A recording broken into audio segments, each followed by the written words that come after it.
the value in being relentlessly enthusiastic.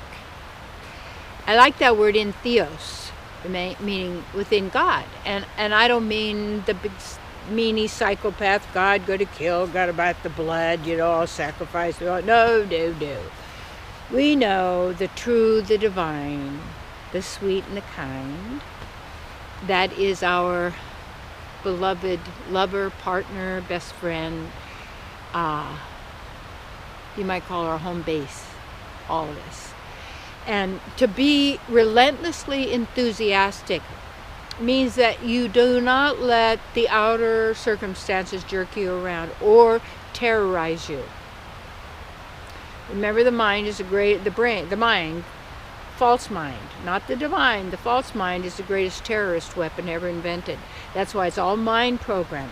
It's all convincing you. It's using the mind to control you.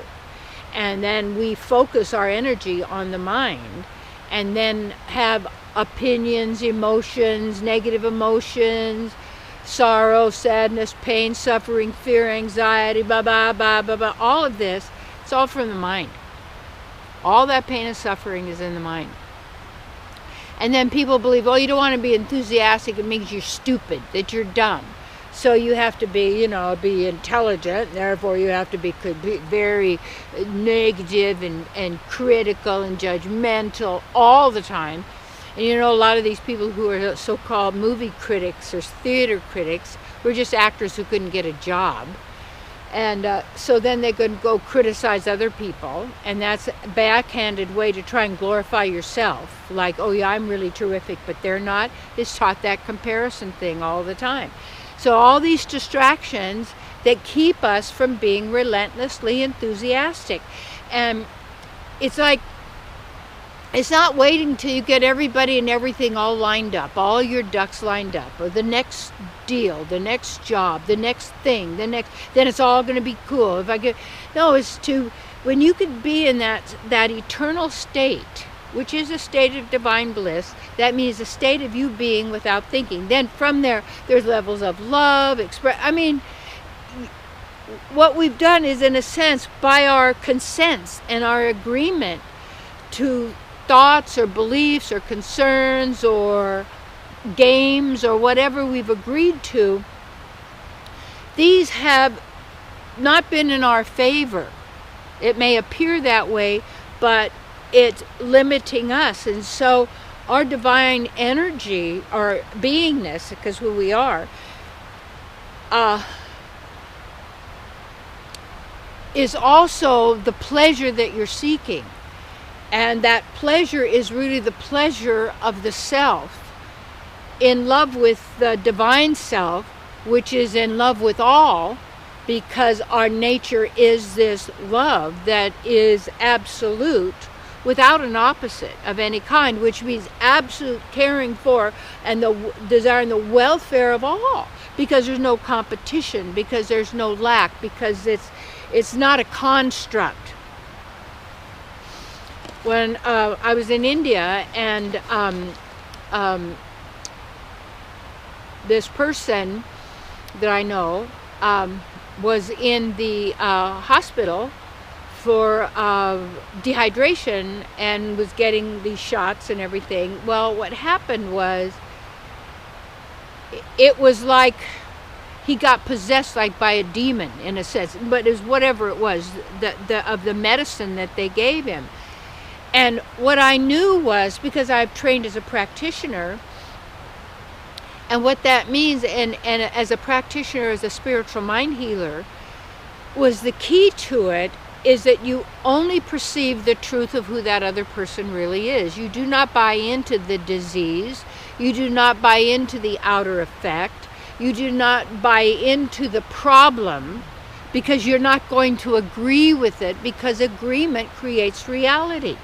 And what people tend to do, instead of being relentlessly enthusiastic, we're reacting to other people, what they said, what they think, what they're doing, what they look like, to whatever's going on, and the family members and what they're saying and what they're thinking, and the children and the this and the mate and the friends and the TV and the internet and those and all these relationships, and so taking all of this stuff in was an enormous amount of input that's going on, is all part of that hypnotic trance is manipulating the power of your emotions.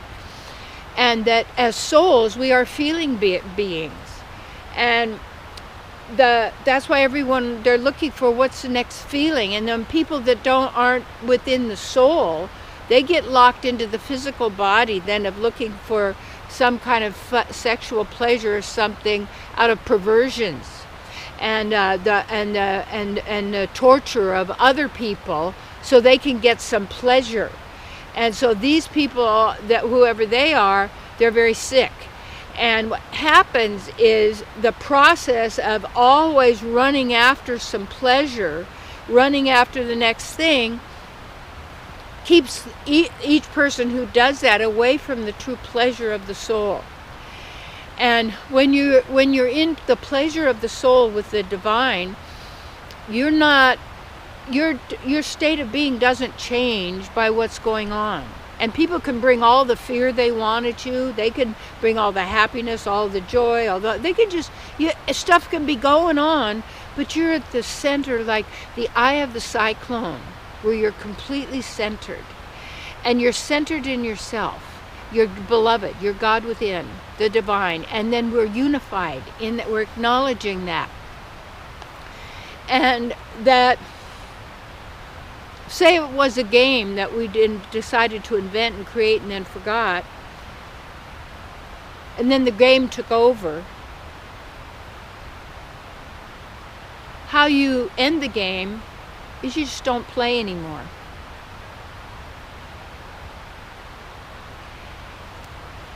And it isn't about not playing.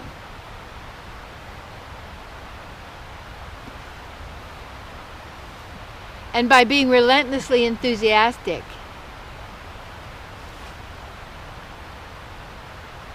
oh my goodness, your heart feels good. You said, yeah, but I need to control myself by feeling terrible or I'd do it again. Really? If you know it's wrong, why would you do it again?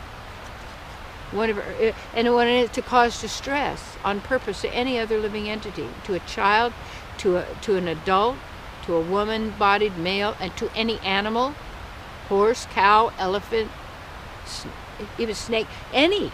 If they attack you, yeah, you defend yourself. That's it. You're not trying to, but you don't let somebody just come go walk all over you. That's not what it's about.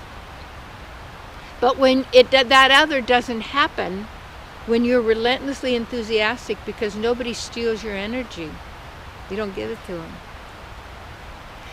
Nobody can steal your bliss. You say, but then you don't care because you don't. No, I care. I'm working for your welfare. That's my work. And by that, it means that I share with you what I have found in my research as a spiritual sleuth looking for treasures and clues. Yeah. And there are so many wonderful people out there doing great work. Yeah. So when you're relentlessly enthusiastic, all is well.